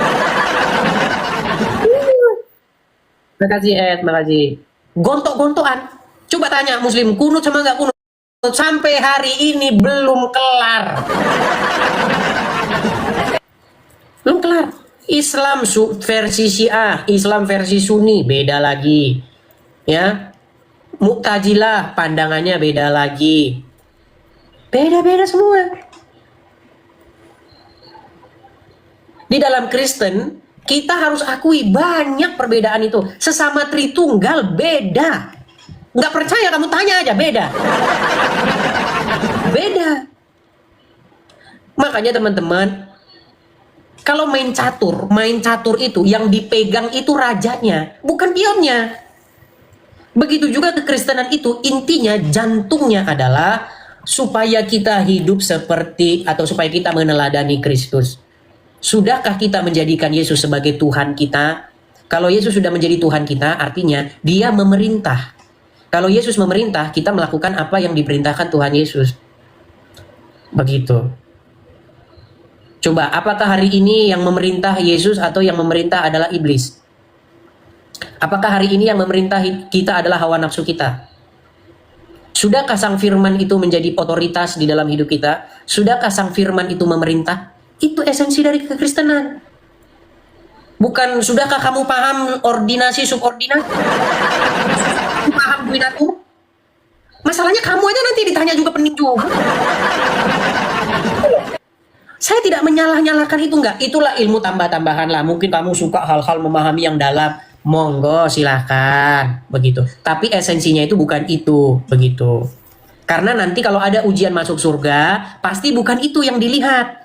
Yang dilihat itu kamu sudah mirip dengan Tuhan Yesus atau belum. Kalau kamu mirip sama setan, ya pasti dicampakkan ke neraka. Itu. Bukan, apakah kamu sudah paham hipostasis union? Paham? Surga. Bukan itu, masa seperti itu. Seperti itu ya teman-teman ya. Jadi semoga teman-teman mengerti. Kalaupun kita berbeda cara penyampaian, hendaknya kita saling menghargai. Saya pun tidak pernah menyalah-nyalahkan Elia Miron. Saya tidak menyalah-nyalahkan metode teman-teman yang lain. Pakai metodemu, begitu. Ketika kau pakai metodemu, ada nggak buahnya? Puji Tuhan kalau ada buahnya. Puji Tuhan kalau ada yang nyambung. Begitu, ya kan? Kan seperti itu kita enaknya. Seperti itu ya. Oke, kita lanjutkan yang lain. Ada Dahlan.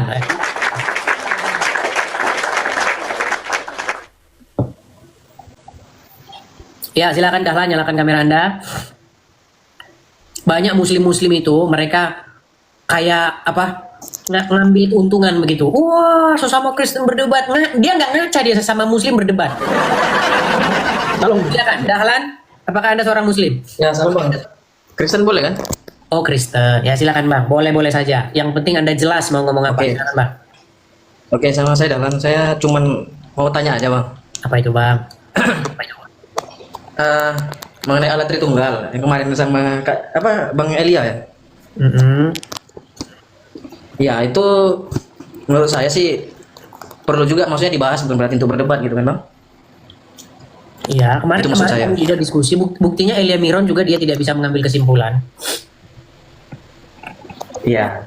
Jadi kayak gini sih Bang. Ini simpel dari saya aja kan. Hasil dari PA juga pendalaman Alkitab yang saya ikutin ya kan di penggemalan saya.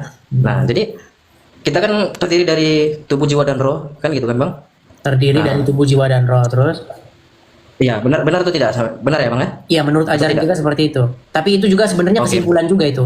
Tapi cuman Bible berbicara tentang tubuh, jiwa dan roh ya. Ya, Apakah benar jiwa ya, Bang, sama sesuai dengan Bible. roh? Apakah jiwa sama dengan roh itu nanti juga perdebatan. Tapi untuk sementara argumen ya, silakan. Tapi kan dijelaskan di Back to Bible. Di Bible kan jelaskan Bang ya. Tubuh, jiwa dan roh itu kan ada kan? Oke. Benar nggak? Terus? Oke. Jadi itu apa yang dimaksud? Cuma ngasih masukan aja. Jiwa itu masuk dari interpretasi dari hati dan pikiran. Ya kan? Tubuh, jiwa dan roh. Iya, maksud saya bagian jiwa itu dari hati dan pikiran gitu loh maksud saya. Gitu. Paham nggak maksudnya? Oke. Jadi Anda ingin menganalogikan atau mengilustrasikan Tritunggal itu seperti tubuh, jiwa dan roh. Jiwa itu maksudnya jiwa itu terdiri hasil dari pikiran dan hati kita gitu loh. Itulah jiwa. Oke. Ya kan?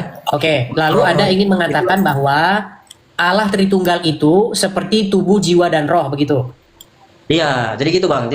Jadi hematnya sesuai Alkitab itu tubuh, jiwa dan roh kita ini harus sesuai dengan dan melekat kepada Allah Tritunggal itu aja intinya Bang. Itu harus melekat. Kalau kita nggak melekat, ya tubuh, jiwa dan roh kita ini harus melekat kepada Allah Tritunggal. Oke. Di dalam Bible ada nggak tertulis Allah Tritunggal? Ya kalau secara literal nggak ada tertulis literal, tapi cuma Nggak ada. Oke, nggak ada. Kira-kira nih, kalau saya memberitakan yang tertulis begini bahwa Allah itu Esa begitu, kira-kira salah gitu? nggak salah Bang. Terus kenapa saya harus disalah-salahkan? Terus kalau nggak salah kenapa harus diprotes? Jadi gini Bang, yang saya pahami itu Bang, kan itu udah videonya udah saya download, Abang sama si Bang Elia. Oke? Gimana? Apa yang Anda tangkap dari situ? Ya, poin-poinnya ya Bang ya, poin-poinnya. Abang menyatakan di situ Yesus itu sebagai hamba, memang betul hamba gitu. Tapi itu mereka Allah Tritunggal itu sejajar gitu. Gak ada yang lebih tinggi, gak ada yang lebih di bawah gitu. Sama gitu. Sejajar. Kira-kira Bang, nanti kalau kira-kira seleksi masuk surga, kira-kira nanti ditanya itu nggak Bang? Allah itu Yesus dan Bapa sejajar nggak? Itu pertanyaan di surga itu. Kira-kira kunci gini Bang. Iman kekristenan, seseorang diselamatkan itu karena iman dan perbuatan, betul? Ya. Oke. Kira-kira Bang, untuk diselamatkan itu kira-kira itu nggak nanti ujiannya? Itu Bapa dan Yesus sejajar nggak? Itu nggak kira-kira ujiannya? Enggak, ujiannya itu ini hasil loh. Hasil dari iman perbuatan tadi itu Bang. Oke, misalnya gini nih, misalnya ada orang Kristen nih. Dia berpikir atau dia punya intelijensi atau dia punya pemahaman bahwa Yesus dan Bapa itu tidak sejajar, tidak setara. Kira-kira kalau dia punya pemahaman seperti itu, dia masuk neraka nggak? Itu nggak masuk neraka. Terus kenapa kita masalah-masalahin hal-hal yang kenapa kalau main catur Bang, gini, kalau main catur yang dipegang itu rajanya Bang, kok kita masalah-masalahin pion? Bang, pion mati 10, pion mati 8, itu masih jalan, catur itu masih jalan, betul?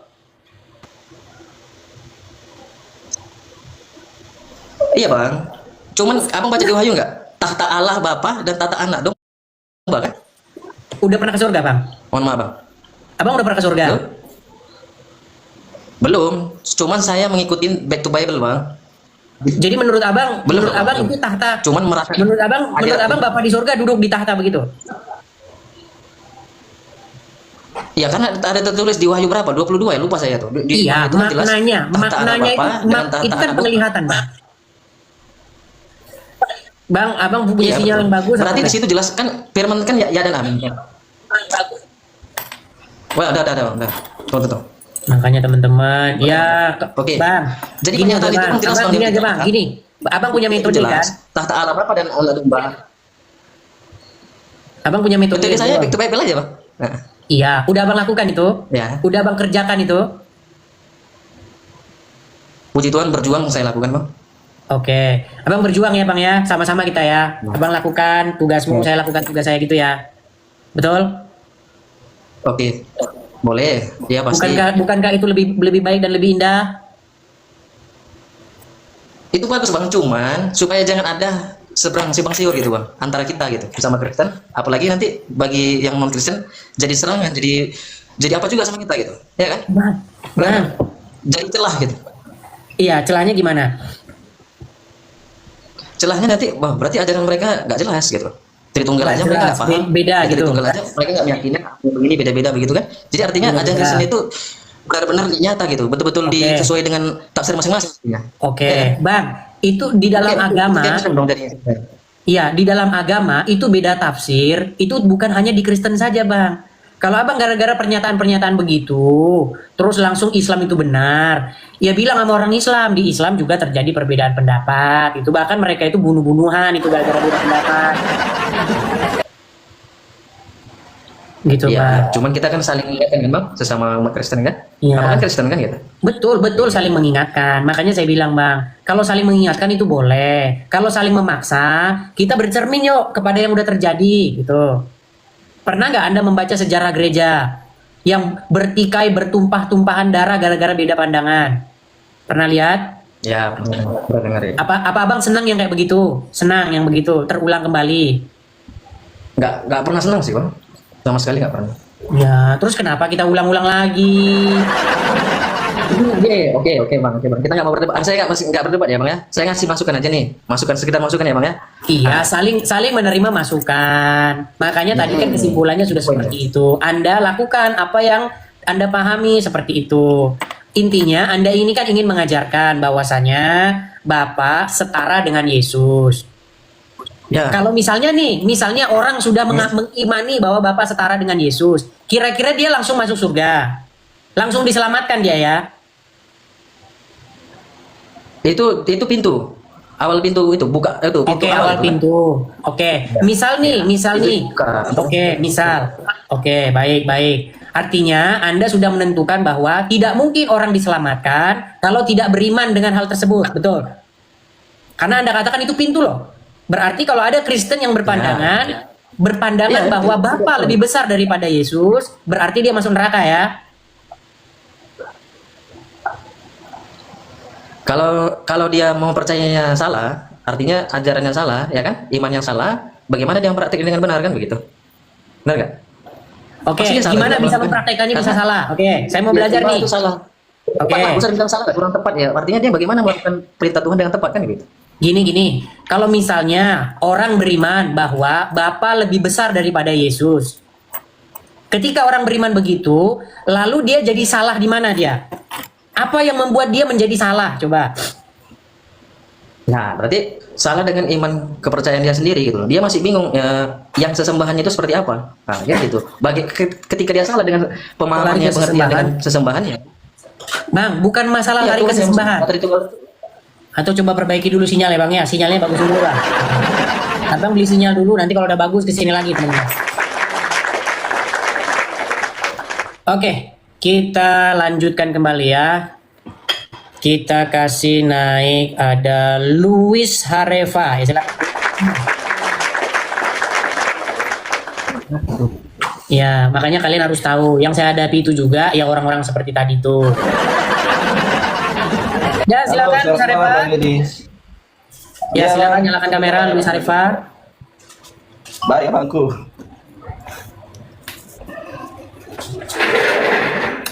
Selamat malam Bang Dedis. Selamat malam Luis Hareva. Kristen ya Bang ya. Iya Bang. Apa yang Abang sampaikan Bang? Kemarin aku ikutin Bang masalah, ya barusan tadi dibahas ya. Yesus masih menghamba kepada Bapa. Oke, menghamba itu apa dulu, Bang? Biar kita nggak debat kusir nih. Apa itu menghamba? Menghambat itu ya artinya Bukan menghambat, Bang. Menghamba. Menghamba sama menghambat beda, Bang. Makanya kita ini debat kusir terus nih, karena menghamba, pengertian kosakata kita menghamba. nggak sama. Apa itu Bang. menghamba? Menghamba itu Bang artinya tunduk ya, tunduk menuruti perintah. Menuruti perintah. Ya, Oke. Menurut Abang nih, menurut Abang, setelah Tuhan Yesus naik ke surga, apakah Tuhan Yesus jadi membantah Bapa di surga? Apakah dia melawan Bapa di surga? Tidak. Apakah dia masih menurut atau apakah dia masih patuh kepada perintah Bapa di surga? Ketika Tuhan Yesus berjumpa dengan Yohanes di Pulau Patmos, Tuhan Yesus berkata, Injil Ya, masih pembukaan patuh. kitab Wahyu itu dimulai, inilah wahyu dari Yesus Kristus yang dikaruniakan Allah kepadanya. Itu pembukaan kitab Wahyu. Iya Bang. Oke, menurut Abang nih, apakah Tuhan Yesus sekarang itu membantah Bapa di surga? Tidak mengikuti perintah Bapa di Tidak surga? Bang. Tidak membantah, masih mengikuti. Sampai Berarti sekarang. masih hamba nggak? Masih. Enggak, saya sependapat dengan Bang Edis. Karena kemarin kan banyak yang seperti siapa yang kemarin itu Elia Miron ya. Si RK. Ya menurut saya memang posisi Yesus sampai sekarang hambanya Bapa ya. Yesus kan firman ya Pak. Benar nggak? Jadi begini ya, kadang-kadang orang-orang ini tidak paham yang saya maksudkan. Gini, apakah menjadi hamba Bapa di surga itu adalah kehinaan bagi Yesus, bagi kita? Seandainya ini saya menghamba kepada Bapa di surga, seandainya Anda menjadi hamba Bapa di surga, itu kehinaan ya? Oh tidak Bang, tidak. Enggak, maksud aku sependapat dengan Bang Edis. Dimana kan Yesus itu kan sebagai hamba, artinya kan firman ya. Nggak boleh Bang, ngomong ibaratnya Yesus kan itu, kita- nggak boleh begitu. Tuhan Yesus begitu Bang, kita harus Yesus. mengucapkan hormat kepada Tuhan Yesus Bang. Nah. Tuhan Yesus ya. Ya. Enggak gini Bang. Jadi menurut pandangan saya juga saya sependapat dengan Abang. Ibaratnya ya Bapak itu ya contohnya ya di pribadi kita ya. Diri kita ini anggaplah Bapak ya. Terus kata-kata kita itu kan firman ya. Jadi memang kemauan diri kita ini kan apa yang kita mau ya kata-kata kita itu memang harus nurut dengan kemauan kita. Nah, itu artinya masih menghamba ya. Tuhan Yesus itu memang posisinya kepada Bapak ya masih sebagai hamba. Benar nggak Pak? Ya, sebenarnya begini ya. Kalau kita membaca Bible dengan utuh, kita itu tidak berdebat kok sebenarnya. Jadi kita itu semua manusia itu maunya Bapa di surga, semua manusia itu ditaklukkan kepada Yesus. Harus membuat Yesus sebagai rajanya, sebagai tuan atau sebagai Tuhannya. Karena dengan cara demikianlah Bapa di surga itu menjadi Tuhan atau tuan atas semua. Begitu loh. Makanya Yesus itu adalah Tuhan bagi kemuliaan daripada Bapa di surga, begitu. Makanya Tuhan Yesus itu bukan Tuhan yang lain seperti tuduhan orang-orang Islam. Orang Islam kan berpikir bahwa dengan menuhankan Yesus itu artinya nggak ngerti menuhankan itu apa. Tapi ya saya berharap orang-orang yang nonton saya ini penyampai apa yang saya sampaikan supaya semakin banyak orang-orang yang mudeng. Karena kalau nggak mudeng juga saya nggak tahu apakah memang betul bahwa IQ rata-rata orang Indonesia itu memang bagaimana, saya juga nggak ngerti. Saya masih melakukan penelitian ini. Begitu. Oke lah Bang ya, kita sampaikan dulu, kita Satu lagi, tanya dulu Bang. kepada yang lainnya Bang ya. Satu lagi Bang, satu lagi. Oke, silakan. Satu lagi Bang ya. Ya, silakan. Ini Bang, bagaimana dengan ya itu tadi berkaitan juga dengan saksi Yehova ya, kemarin kita ketemu ya. Uh-huh. Nah, bagaimana dengan saksi Yehova ini nggak percaya dengan yang namanya Yesus itu sebagai Tuhan, tapi dia percaya bahwa hanya percaya Bapa itu yang Tuhan sendiri gitu. Tapi maksudnya Bang, Saya nggak ngerti Bang, saya nggak pernah ketemu dengan orang-orang saksi Yehova. Nggak pernah ketemu. Saya nggak tahu. Jadi saksi Yehova itu pahamnya gimana? Mungkin saya pelajari dulu. Nggak ngerti saya. Oh. Oke ya, Thank you, saya Bang tinggal Edis. ya. Oke, Oke, selamat malam. jangan cepat-cepat mengadili orang Bang, jangan cepat-cepat menghakimi seseorang ya. Oke, saya turun Bang. Siap, siap. Oke. Makanya teman-teman yang saya sampaikan itu begini, yang penting itu adalah bagaimana seseorang mengasihi Yesus. Kan ada lagunya, aku mengasihi Engkau Yesus dengan segenap hatiku. Mengasihi Yesus itu dibuktikan dengan apa? Dengan cara melakukan perintah-perintahnya. Bagaimana seseorang dikatakan mengasihi Yesus kalau tidak melakukan perintah-perintahnya? Begitu. Makanya teman-teman saya itu sebenarnya berpesan supaya apa? Hentikan debat-debat dogma itu. Begitu. Hentikan pemahaman-pemahaman yang masih multitafsir, pemahaman-pemahaman yang bukan ranah kita. Hal-hal surgawi, hal-hal yang di atas sana, tentu tidak semuanya kita selami, begitu loh. Yang penting itu dunia ini gimana? Yang penting kita di dunia ini adalah melakukan perintah-perintah Tuhan Yesus. Barang siapa mengasihi aku, ia melakukan apa yang kuperintahkan kepadanya. Apa perintah Tuhan Yesus? Hendaklah kita semua saling mengasihi. Kan itu. Ya, cuman banyak orang salah paham, Bang. Kamu mengasihi Muslim kok kamu ngomong-ngomongin mereka. Gini loh. Yang saya pelajari di dalam agama Islam itu berbeda dengan apa yang disampaikan oleh orang-orang Islam. Kalau orang Islam bilang harus mengasihi sesama manusia, bohong. Itu yang saya sampaikan, bohong. Yang saya baca di dalam ajaran agama Islam bukan begitu. Yang saya pelajari dalam agama Islam, jikalau kamu bertemu dengan orang Yahudi, orang Nasrani, maka desaklah mereka ke jalan yang sempit. Di dalam Al-Quran saya baca, orang-orang yang bersama dengan Muhammad itu lembut berkasih sayang, bukan kepada sesama manusia, kepada sesama mereka. Internal mereka. Tetapi keras kepada orang kafir. Itu yang saya baca. Nah, ketika saya menyampaikan ini bentuk kasih sayang saya. Jangan Anda salah pahami. Sekalipun saya debat dengan orang-orang Islam, percaya, kalau ada orang Islam datang ke rumah saya masakin dia yang enak-enak. Kalau ada Muslim datang ke tempat saya masakin yang enak-enak, saya suruh makan, saya bersihin tempat tidurnya, saya suruh dia tidur di situ. Saya siapin handuknya, saya ladenin dia. Saya mengasihi, justru karena saya mengasihi, saya kasih tahu ini loh, yang kamu percayain ini kayak begini. Kalau kamu bilang bahwasannya saya diajari untuk mengasihi, itu nggak ada, ajaranmu bukan begitu. Gitu loh ya teman-teman. Coba, kalau ada Muslim naik ke sini, coba patahkan omongan saya itu. Apakah saya berdusta? Coba. Silakan Mansur, nyalakan kamera Anda. Mansur, silakan. Saya tadi dah tunggu lama, tapi sekarang duduk di. Ya, silakan nyalakan kamera dulu Mansur. Gelap nak bicara susah lah. Tadi saya tunggu. Mansur, banyak saja alasan Mansur. Mansur, jangan banyak alasan. Coba Anda nyalakan kamera, kemudian bantah perkataan saya. Apakah benar bahwa ajaran Islam itu diajari untuk keras kepada orang kafir? Kalau ketemu dengan non-Muslim, disuruh mendesak ke jalan yang sempit. Benar nggak? Benar nggak bahwa itu ajaran Islam? Kalau ajaran Yesus dia datang membawa pedang, bukan aku datang membawa damai. Coba kamu nyalakan kameramu biar kita bahas itu. Sebelum kau bantah dulu, kau jawab dulu betul atau tidak itu ajaran Islam? Ada itu konsep dalam perang. Aduh. Iya, intinya Islam diajarkan untuk keras kepada orang non-Muslim, betul? Bukan, dia orang yang. Ya, kau tidur di bawah sana. Kau menyalakan kamera saja tidak.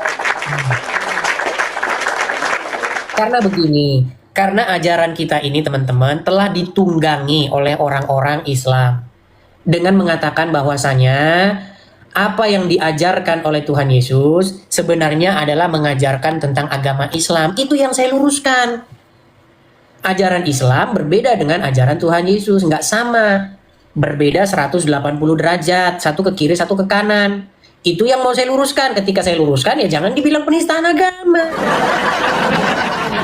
Masa mau kamu bilang penistaan agama sementara agamamu memfitnah Yesus kami sebagai seorang Muslim? Ketika kamu memfitnah Yesus kami sebagai orang Islam, disitulah saya menjawab kalian. Itulah yang saya luruskan.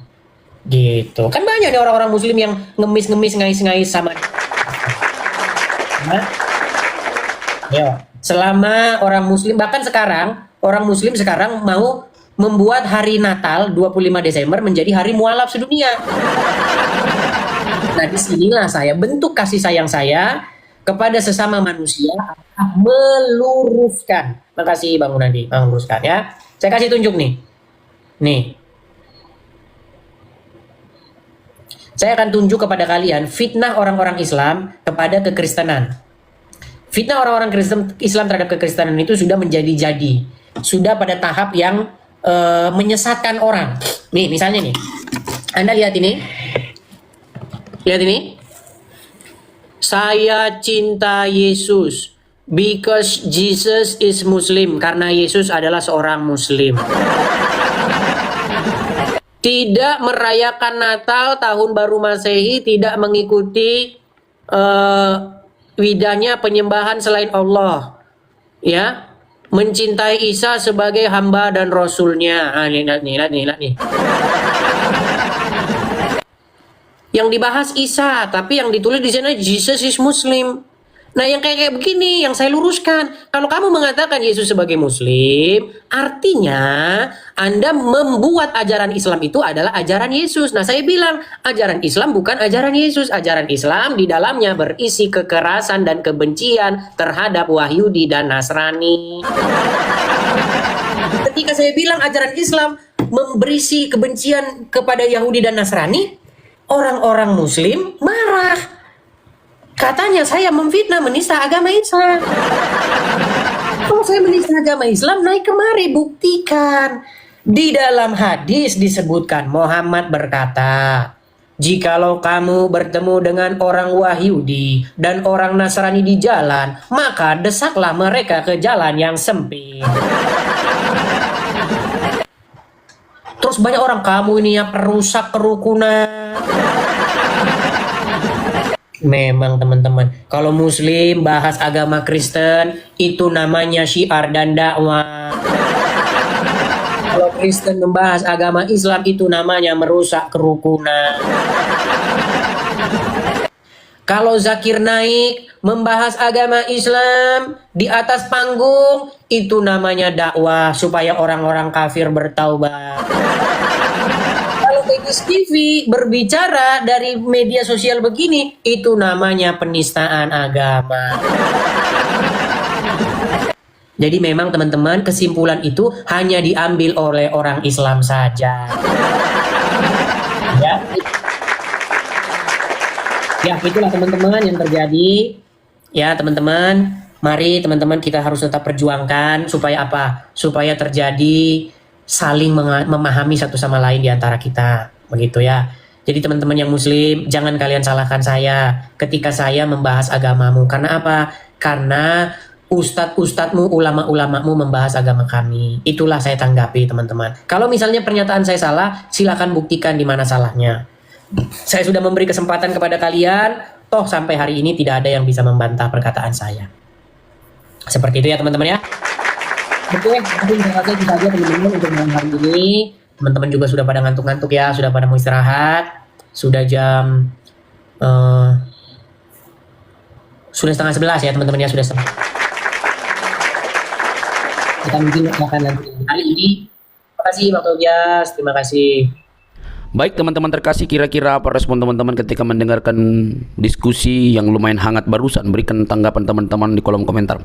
Sudah saatnya para Islam, para polemikus, para ustadz itu lebih berbenah diri mengenai keyakinannya. Jangan terlalu sibuk membahas tentang kekristenan, jangan terlalu sibuk membahas tentang Alkitab yang bukan kitab sucimu. Kerjaan mereka kan di setiap channel mereka adalah membahas kekristenan, seolah-olah mereka lah yang paling berhak dan paling paham tentang Alkitab, lalu mereka membuat itu di dalam setiap hal yang mereka lakukan. Kalau kita dengar baik-baik, mereka pintar? Enggak juga, mereka hanya pintar comot-comot lalu sama-samakan, bahkan memaksa bahwa nabinya itu dinubuatkan di dalam Alkitab yang notabene mereka sudah tuduh palsu. Tapi ketika ditanya mana yang asli, mereka sama sekali tidak dapat membuktikan akan hal itu. Maka disebutkan mereka jago bernarasi tapi tidak bisa membuktikan narasi itu benar. Itu seperti orang yang bermain-main saja gitu ya, bermain saja tapi dianggap benar gitu. Anehnya Pernyataan-pernyataan mereka itu dipercaya banyak orang yang mungkin juga sama-sama buta ya.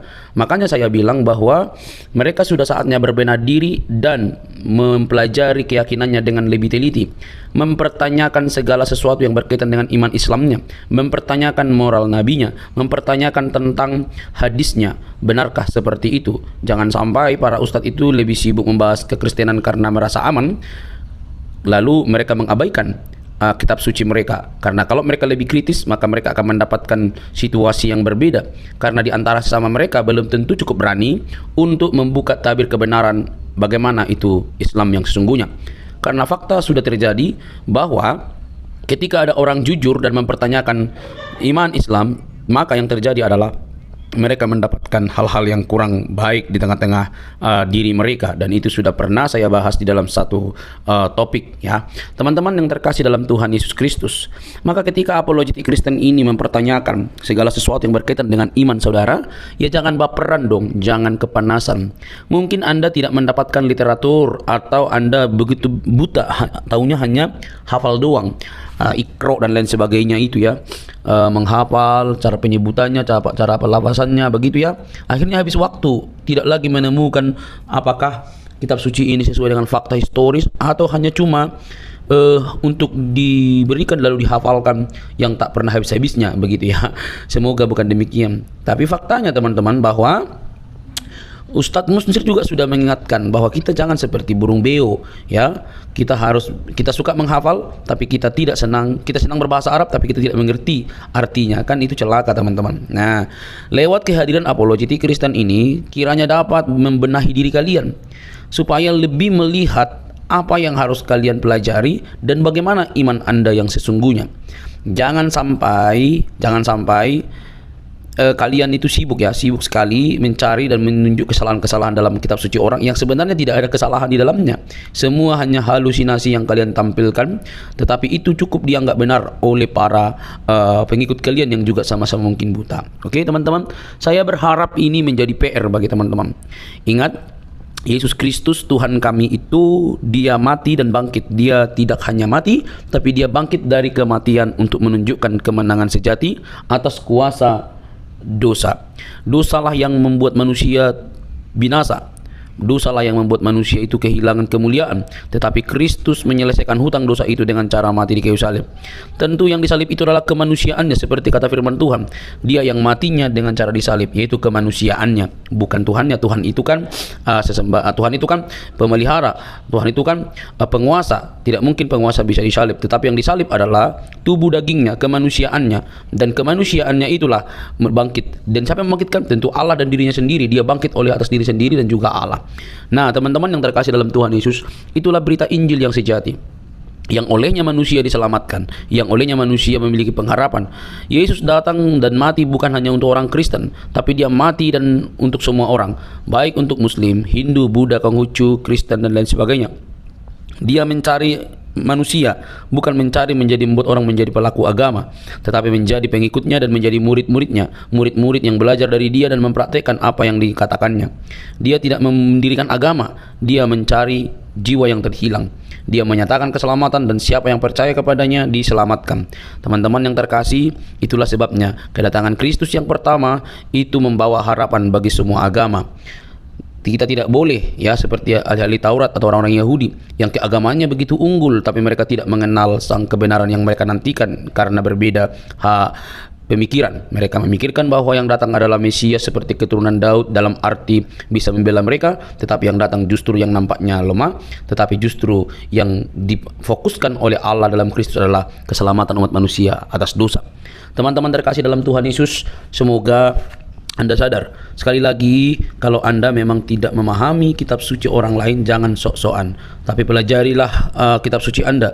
Carilah pembuktian-pembuktian yang ilmiah, termasuk arkeologi yang berkaitan dengan agama Anda. Jangan sampai Anda didapati buta, tidak bisa mempertanyakan iman Anda. Mengutip salah satu perkataan dari Profesor Buya Syakur, beragama itu seperti memegang bara, dipegang salah, dilepas salah. Jangan takut murtad, kata dia. Teman-teman terkasih, semoga video ini mencerdaskan kita. Ingat, Yesus berkata dalam Injil Yohanes 3:16, karena begitu besar kasih Allah Allah akan dunia. Dunia ini berarti semua manusia, sehingga ia telah mengaruniakan anaknya yang tunggal supaya setiap orang yang percaya kepadanya tidak binasa melainkan beroleh hidup yang kekal. Hidup kekal di dalam Kristus Yesus. Percayalah, biarlah keselamatan itu kalian terima dan kalian diselamatkan. Sampai ketemu di video selanjutnya. Jangan lupa untuk men-share video ini dan mendukung seluruh apologetik Kristen supaya berkiprah melalui media, sehingga ada banyak orang yang dicerdaskan di zaman internet ini. Tuhan memberkati.